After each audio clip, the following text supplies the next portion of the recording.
സാധാരണ എവിടെയെങ്കിലും പോകാനാകുമ്പോൾ എൻ്റെ വണ്ടി പെട്രോൾ ഉണ്ടാവില്ല. അതുകൊണ്ട് തന്നെ ഇന്ന് ഞാൻ പോയി പെട്രോളൊക്കെ അടിച്ചിട്ടില്ല. ആവശ്യമായിക്കോട്ടെ.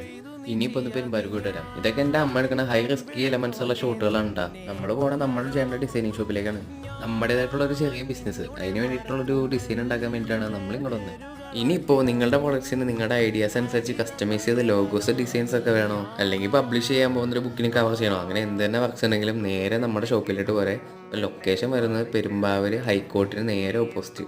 അവിടെ വെച്ചാണ് ബെന്യാമിൻ്റെ ബുക്ക് നമ്മൾ കാണുന്നത്. ഇതിനൊരു സ്പെഷ്യാലിറ്റി ഉണ്ട്. എന്താണെന്ന് അറിയോ, 120 കാർഡായിട്ടാണ് ഈ ബുക്ക് അടിച്ചേക്കണത്.